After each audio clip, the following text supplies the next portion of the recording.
online session on Family Law 2. And today my lecture will be on the fifth unit, which is the religious and charitable endowments. Okay, so basically it has got the components like mat, the powers and obligations of mahant and shibait, waf and preemption. So this is what we are going to see today.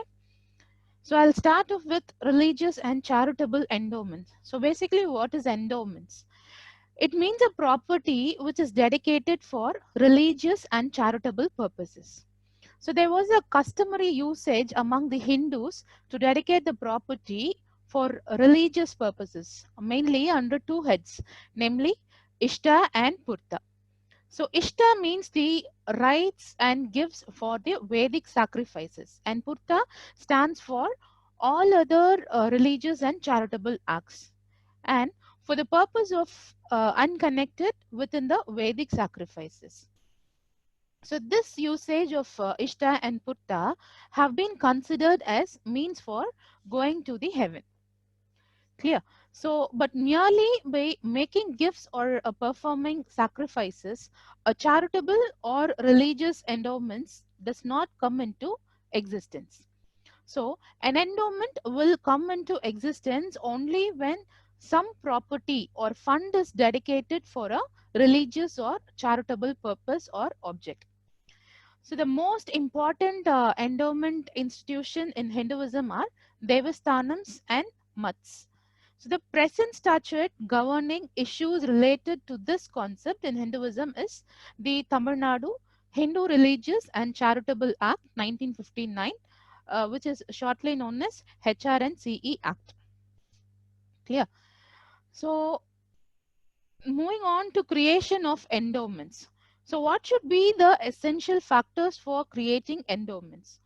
So first one is writing is not necessary except the will. So those days, mere express consent to dedicate the property was more than enough. But presently, even for endowment or for charitable purpose, registration was made mandatory in order to avoid encumbrances or litigations. And secondly, the dedication must be a complete one. So a dedication consists of two main elements, namely Sankalpa and Utsarga. So Sankalpa means the intention to dedicate and manifested by performing certain ceremonies, etc., which indicates the recitation of time, date, year of dedication and the object of the founder for his dedication.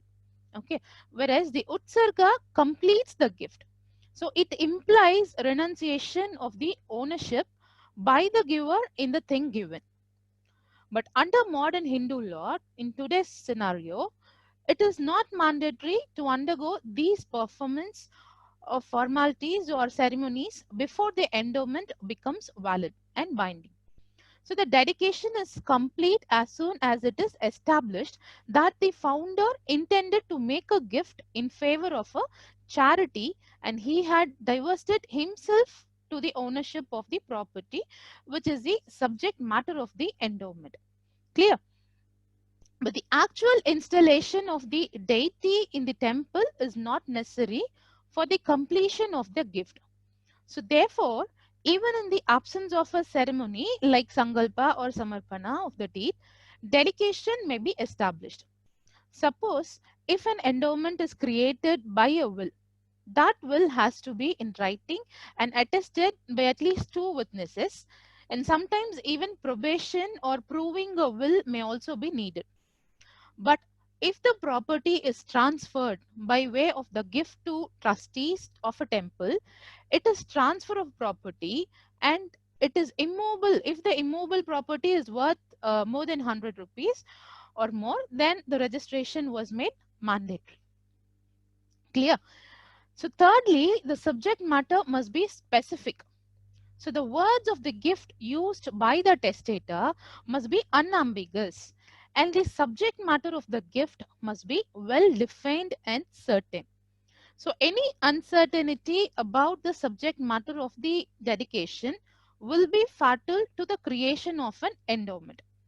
For example, in a will, if there is a testator who gives direction in the will, that the money should be spent for a certain charity, but did not specify the amount. So it will be held as not a valid endowment, will come into existence.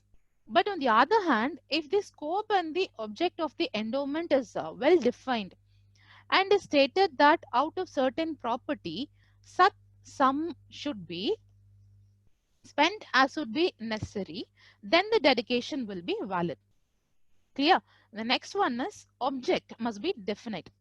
So what are for purely religious purposes and what religious purposes will be charity must be entirely decided according to the Hindu law and notions.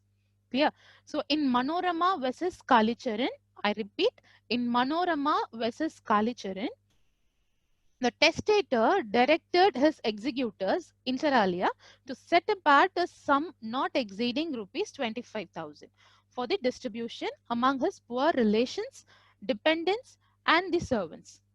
So as to who would be entitled to the benefit was left to the discretion of the executor.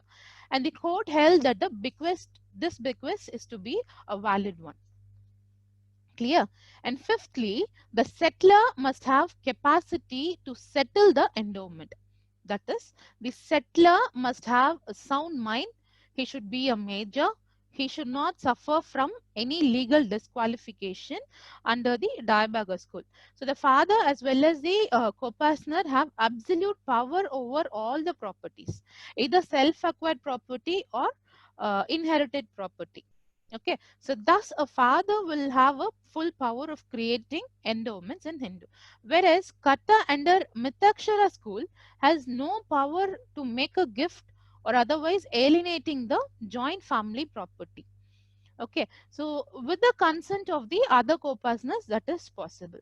But however, the Kata can dedicate a small portion of the joint family property for pious or religious or charitable purposes beyond the power which he has got. Clear? Next, moving on to the classification of endowments. So basically it is of three kinds. It is absolute or partial endowments, public or private endowments, and ordinary endowments. So in the absolute endowment, the whole property is dedicated absolutely to worship of an idol, and not a beneficial interest will be given to any other persons. And such endowments will be subjected to certain restrictions and limitations. But in case of partial endowments, only a mere charge or trust is created in favor of an idol or for any other religious purposes. So such endowment descends in the ordinary way and is inalienable. So the consultation of the instrument of the grants decides whether the endowment is complete or not. Clear? Secondly, public or private endowments, I can tell you in public endowments, the beneficiaries are public at large. Whereas in private endowment, the beneficiaries are only a considerable portion of the society, considerable portion of the public. Clear? And next one is the ordinary endowments. So if a religious or charitable endowment arises through the medium of trust, so it is called an ordinary endowment. Okay, so in Hindu law, the medium of trust is not necessary to dedicate a property for a religious or charitable endowment. So therefore, in this ordinary endowment, the terms of the trust decides all the questions relating to the powers of the founder or the manager. Clear? Now moving on to Mat. So the Hindu charitable, the main charitable institution for Hinduism is the Mat. So in ordinary sense, I can tell you it is an adobe or residence of ascetic. Ascetic means a person who abstains himself from all the sensual pleasures for the purpose of attaining his spiritual goals. So in its legal connotation, I can tell you it is a monastic institution presided by its head called as Mahant, who will be a superior ascetic. Okay, so the basic purpose of the Mat is to encourage and foster spiritual learning and the knowledge by maintenance of a competent line of teachers to the disciples and of the teachers who impart religious instructions to the disciples and the followers of the Mat, and to strengthen the doctrines of sect or school to which Mat subscribes. Clear? So there can be like even Sudra Mats also, and so like it is not meant like it is exclusive for Brahmins alone, but always the presiding head will be the Mahant in all cases. So a mat comes into existence only when the dedication of the properties are made to a mat, and it also come into the existence of an offshoot of the already existing mat. Clear? So moving on to the powers and obligations of Mahant. So his first and foremost duty is to manage the mat and its properties. So unless the founder has directed otherwise, the management and possession of the properties of the mat belong to the Mahant. So he holds the property for certain specific period or for the purposes as laid down by the founder or by the usage. So in this regard, the duties of the Mahant are obtain of the mat and the performance of the religious rites. Clear? So ceremonies and festivals of the religious order to which the mat belongs. So all these are parts of the management that the Mahant should support his disciples and other members of the mat who constitute a sort of household of the mat. So he should make arrangements for food, stay, and like things for like visitations of aesthetic. Okay, so and though he is not a trustee, he occupies a fiduciary position, and all the expenses of the mat are to be met out of the income of the endowed property. Okay, clear? So this seems that the Mahant's power over the income of the endowed property are fairly large, and Mahant has an ample discretion in the application of the funds of the mat. Clear? And secondly, the right of representation. So he represents the mat as both the rights to institute a suit on its behalf, as also the duty to defend whatever is being brought against the mat. So if a mat is not represented by a mahant, the decree passed against it would not be binding. Clear? So it is obvious that if the mahant who represents a mat in all its dealings with the outside world, so he has all the power to do everything that may be necessary in the interest and for the benefit of the mat. So any judgment against the mahant will bind his successors and not the mat. It will bind only on his successors. And thirdly, the power to borrow money. So he has the power to borrow money for the purposes connected with the mat, and it also binds the endowed property which by its debts. Clear? And next is the power of alienation. So suppose if the creditor has made the bona fide and the proper enquiries as to the existence of the necessity, he is protected and he can obtain a decree, so which can be executed against even the mat properties. So if necessity is not established, the creditor may obtain a personal decree against the mahant, but the mat properties will not be liable. Clear? So the mahant's power of alienation of the property is the same as that of the shibet. So I'll tell you little later who is this shibet is. Okay. And next is the liable for accounts. So Mahant has a very wider power over the income of the endowed properties, so than the shibet, I can say. So his powers are almost unfettered. So he must discharge his duties and all his obligations which is connected to the mat, so as laid down by the deed or by the usages or the customs. So he can be charged with mal administration of the properties, or if, and he should always occupy a fiduciary position as I told you earlier. And so therefore he should keep proper accounts. So the failure to keep accounts may be a ground for his removal also. and his liability to render accounts is not barred by any limitations. Clear? And next is the termination of Mahanship.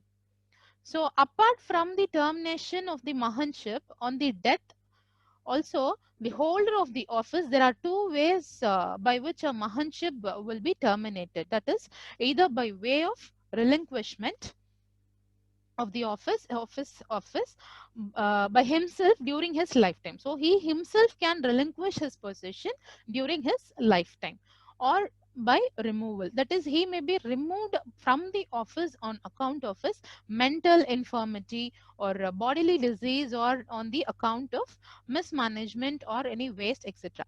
Clear? So he may also be removed if he is leading an immoral life or acting contrary for the tenets or for the usages of the mats. Clear? Now moving on to the Shibait. So he is a person on whom the management of the debutor is vested. So debutor is none other than the temples or the idols in it.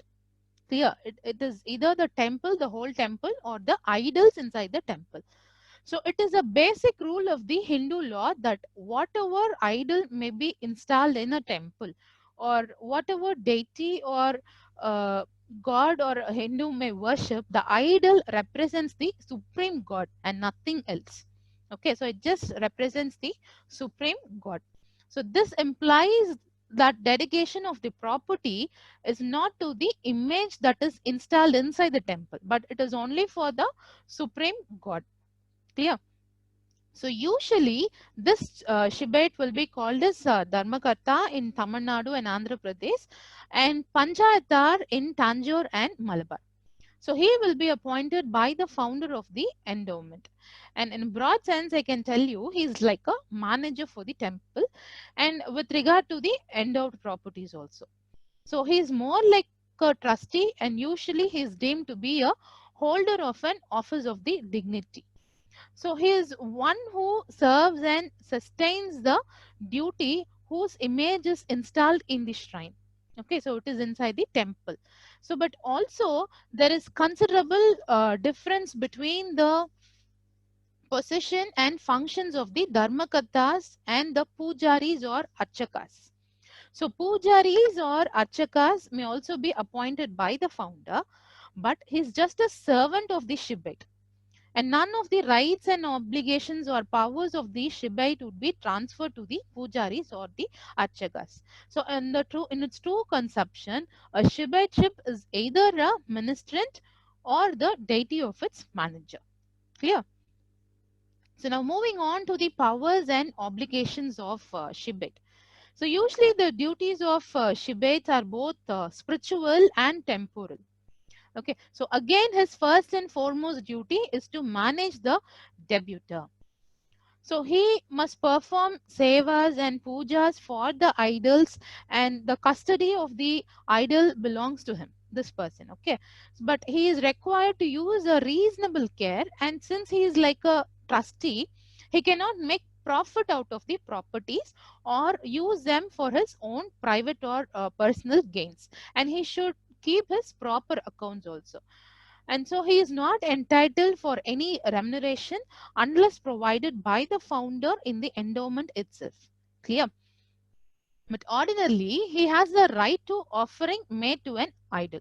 So he can get all the offerings which is made to an idol. But again, the matter or the customs of on the intention of the founder will also play a major role. Clear? So but the general rule I can tell you is the offerings, if it is of a permanent character, they belong to the temple. But if they are perishable natures like eatable prasadams, then they may appropriated by the Shibaits or the pujaris, or even according to what our custom says. Clear? And it seems that by custom, Shibait has a right of residence in the debutor's property unless there is an express prohibition in the deed of endowment. So suppose if the deed contains a clause that the Shibait should not take the residence inside the endowed property, then he may not do so. Okay, so the Shibait has the right of management, and he represents the deity in all the temporal matters. and he can bring all the suits on behalf of the idol on his own right, and a decree in suit against a shibet is enforceable against by the debitor property, and it also binds his successors. Clear? And secondly, the alienation of the endowed property.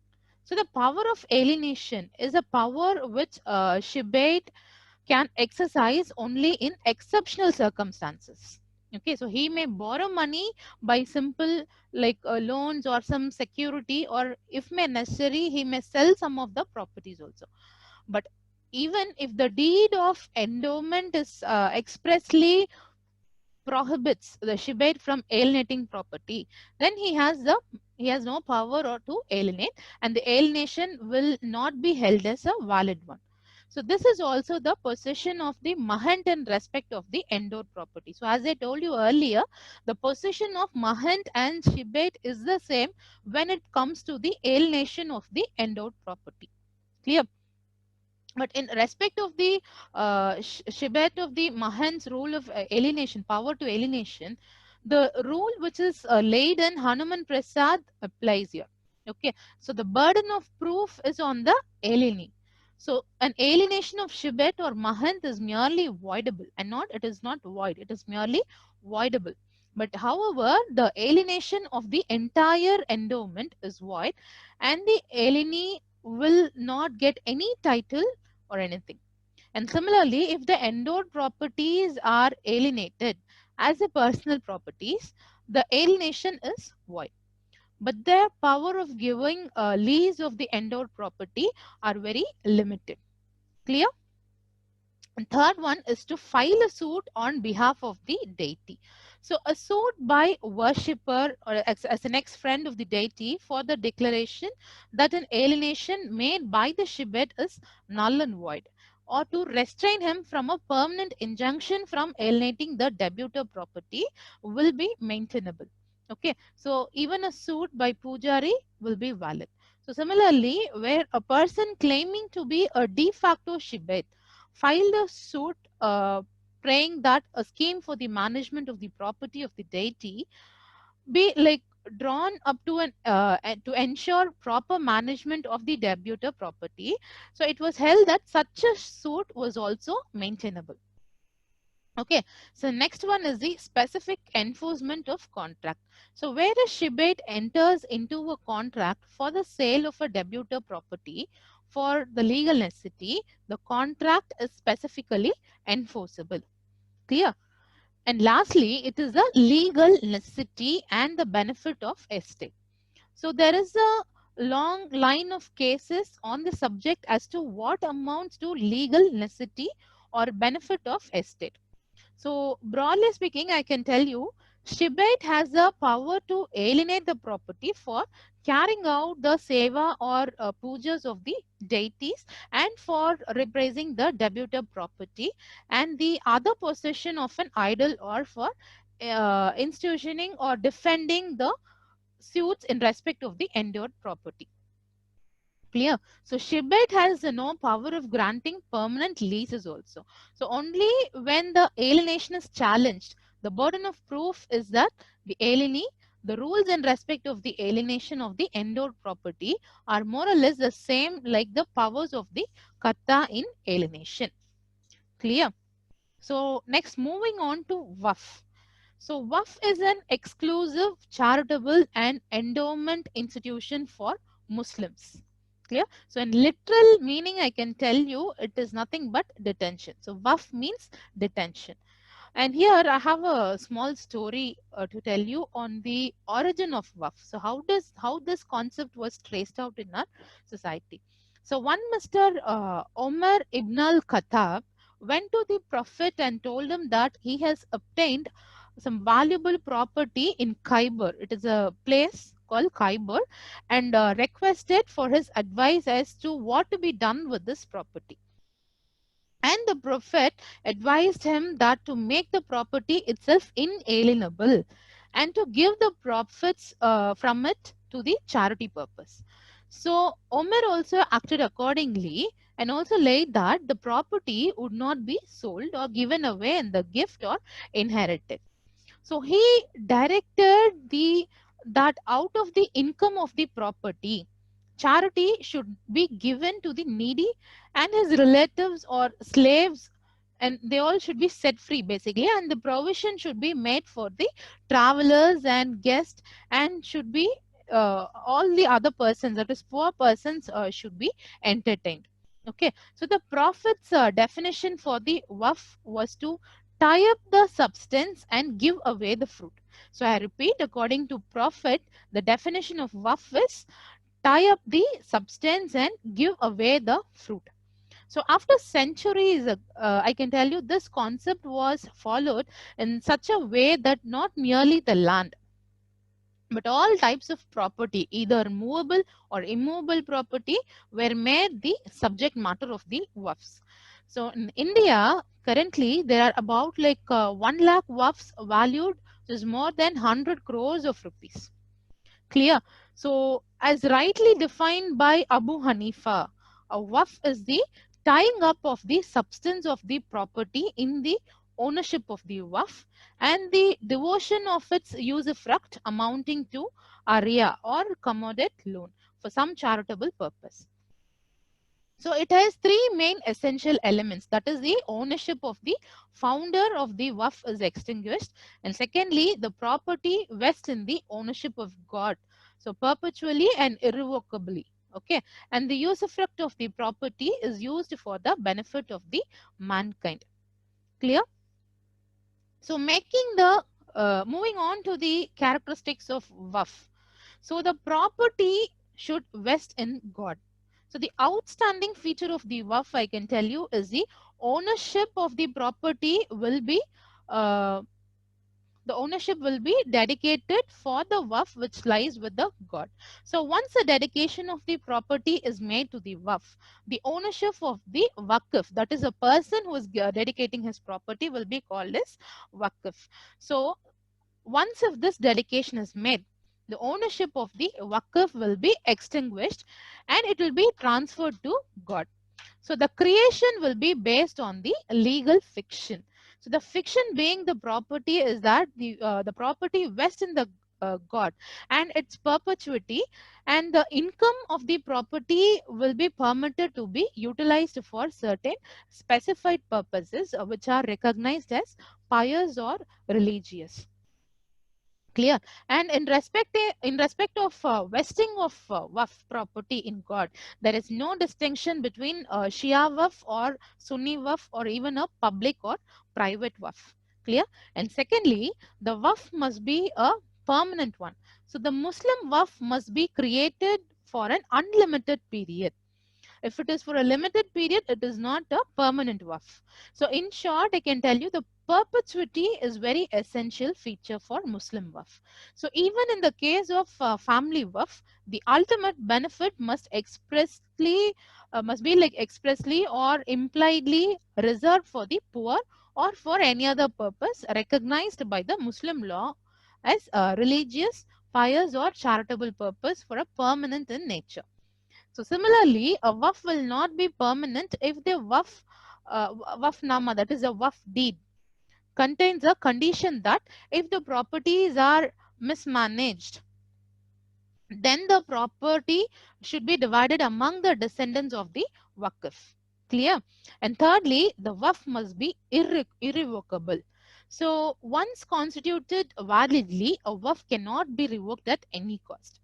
So if there is a condition stipulated in the waqfnama that the waqf reserves to himself the right of revoking of waqf, or that the waqf will stand revoked on the happening of any certain uncertain event, then such a waqf will be void.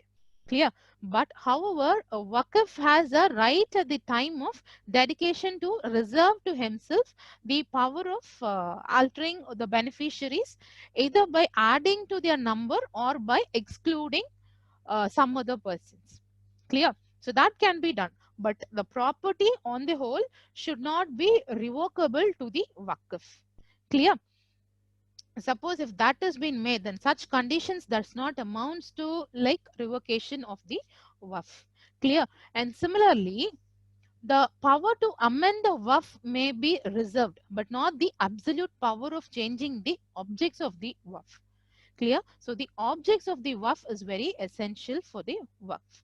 And lastly, the waqf properties are inalienable. So in its natural term, I can tell you in the doctrine of this permanency of waqf, that once the property are dedicated to God, it's once for all them. So they cannot be alienated. But however, this rule, I can tell you, it is not absolute, and in certain circumstances, it is permissible that a mutawali, that is a manager of the waqf, to seek the waqf properties in certain circumstances. Okay, so this is the only exception. Only a mutawali can do this. Clear? Next is the essentials of a waqf. So firstly, it is with regard to the capacity to make a waqf. So any Muslim who has attained the age of majority and who is of a sound mind may make a waqf. So, and it cannot be made by a guardian on behalf of the minor, and such waqf would be void. If it is done, then such waqf would be a void one. So these conditions are contemplated under the Musalman Waqf Validating Act 1913. I repeat, it is Musalman Waqf Validating Act 1913 and the Waqf Act 1954. Clear? And secondly, the subject matter of the waqf. The subject matter of the waqf consists of properties of a permanent nature, like land or fields, etc. Okay, but gradually all sorts of properties like were made, like even movables were made the subject matter of the waqf. And there is an instance where even a camel was made as the subject matter of the waqf. But in all means, I can tell you the subject matter of the waqf must be a tangible property and must be capable of being used without being consumed. It should have a capacity to use a property and it should not be consumed. So it is necessary that the time when the waqf property is made, it must be under the ownership of the person who is making it. Okay, so it is to see whether the dedicator has the power to disposition the property. So thus a person who is in fact the owner of the property believes that he is only mutawali and he may validly dedicate the property for the waqf. Clear? And next, but in order to create a waqf, I can tell you it is not necessary that the waqf should have the full proprietary interest in the property, but he may also have like permanent dominion over the subject matter of the waqf. Clear? And next is the object of the waqf. So a waqf may be made for the rich and poor. So as held by the Supreme Court in Ratilal Panchant versus State of Bombay. I repeat, it is Ratilal Panchant versus State of Bombay. A religion which is not merely an opinion, this doctrine is a belief. Okay, so it has its outward expression that it acts as well as religious practices or performances of acts in pursuance of religious beliefs are as much as a part of religion as faith or belief in the particular doctrine. Clear? So the ultimate object of the waqf is the benefit of the poor. So the valid objects of the waqf are the mosque and the provision of the imams to conduct worship there, and for adequate bridges and caravan kraals, distribution of alms to the poor, financial assistance to the poor for going pilgrimage like that, and like celebrating of the birth of Ali, and for making and keeping taziyas or provisions of camels and duldul for religious procession during Muharram, and performance of like certain ceremonies like that, and reading up of Qurans or construction of boarding houses for pilgrims at Mecca, etc. Clear? So a waqf cannot be created for the objects prohibited by Islam.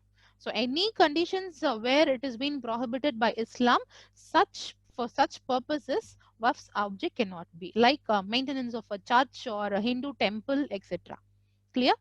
And this doctrine, the English doctrine of si pre, applies to the waf, which means as near as possible.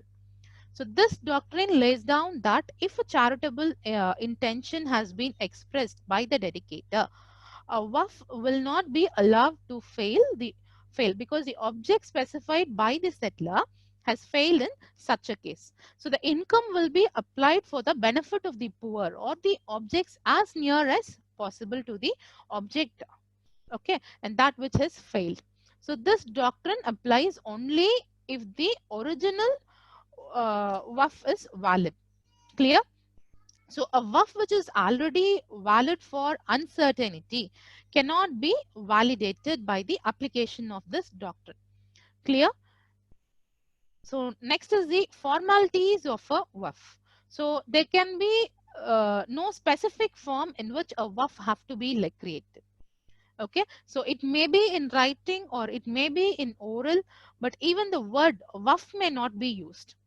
But the essential condition is that the language of dedication should be clear and unambiguous from the intention to create a waf which is discernible.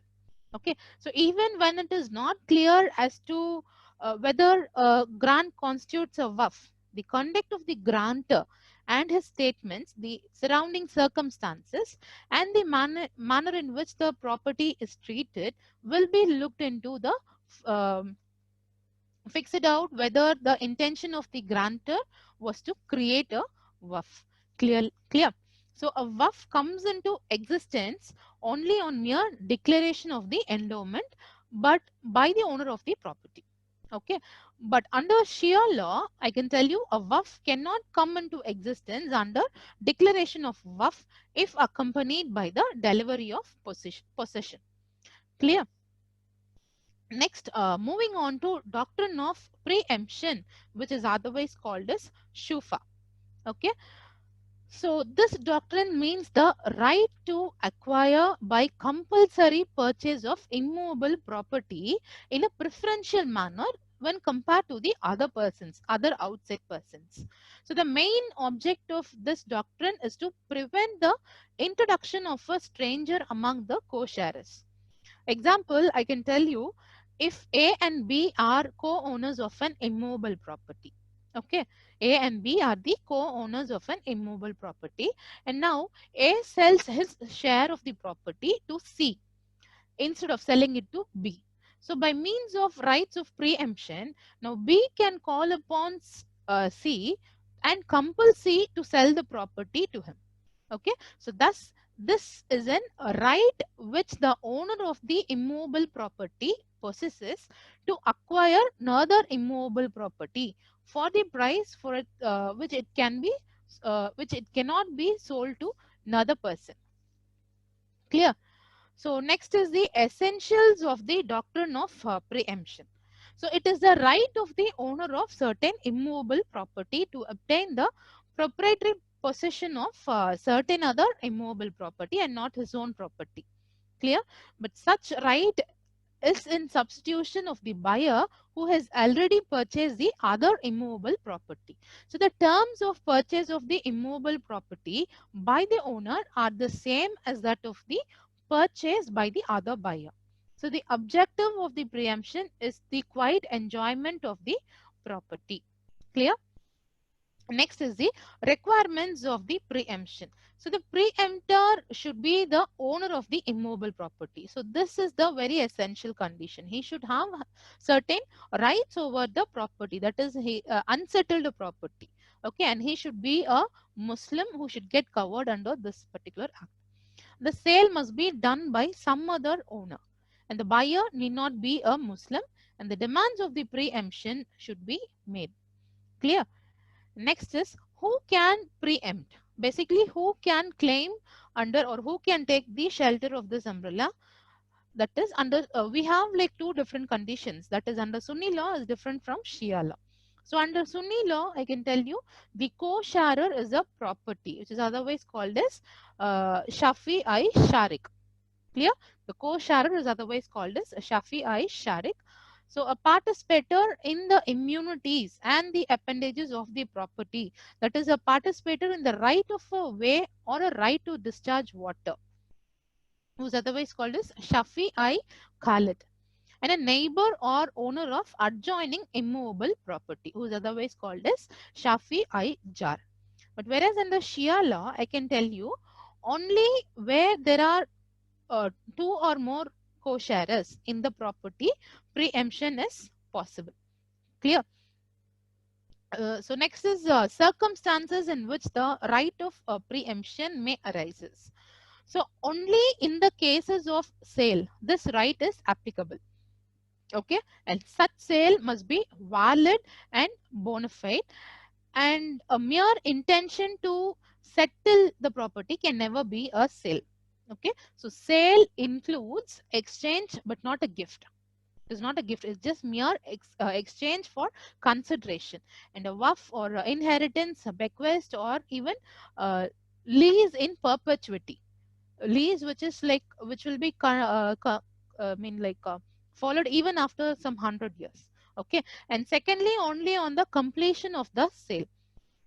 So the right of preemption arises not before any payment or the purchase of money and the possession of the property. The sale will be considered to be the complete one, should be a complete one. So the execution of the instrument of the complete one, that is the this instrument share of sale, it needs to be under the Muslim law. Clear? And next is the circumstances under which the right of preemption does not arise. So you can see it will not arise in case if the immovable property is being gifted or waqfs or bequests or inheritance or lease in perpetuity or mortgage through conditional sale or clear. And next is moving on to the constitutional validity of the right of preemption. So basically under our article 19(1)(f), which guarantees the rights to the freedom to alienate the property. Okay, so that particular aspect article, it gives us a right to to have freedom of alienation. But this was doubtful whether the right of preemption was a restriction of such freedom or not. So it has now been settled by the Supreme Court by stating that statutory as well as customary right of preemption is void.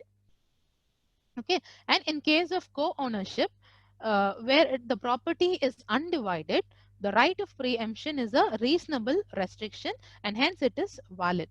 And in the case of easement, where the preemption is reasonable or unreasonable, it depends upon the nature of easement and the inconvenience apprehended by the preemptor to his rights.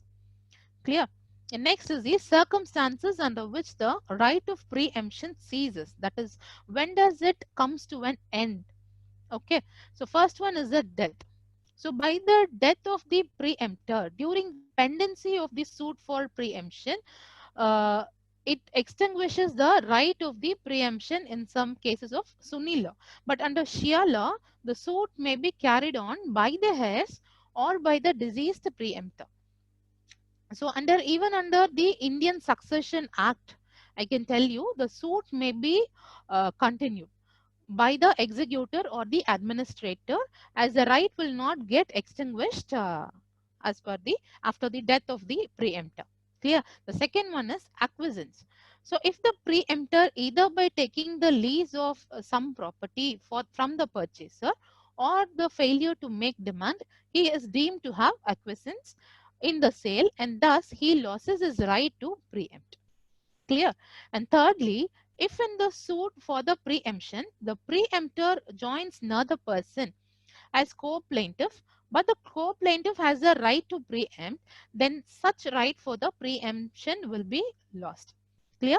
And fourthly, if the preemptor transfers the immovable property, which is the subject matter of the preemption, then he loses the right to preempt. Clear? And fifthly, by wavering, that is by entering into a compromise with the purchaser, if the preemptor waives his right of preemption, then his right will be lost. Clear? And the sixth one is failure to make demand. That is, if the preemptor fails to make immediate demand and conformity demand, then he loses his right of preemption. And lastly, if the preemptor realizes his right for consideration, then he loses his right. Clear? So with this, our unit 5 comes to an end. And so thank you for attending this session. Thank you all.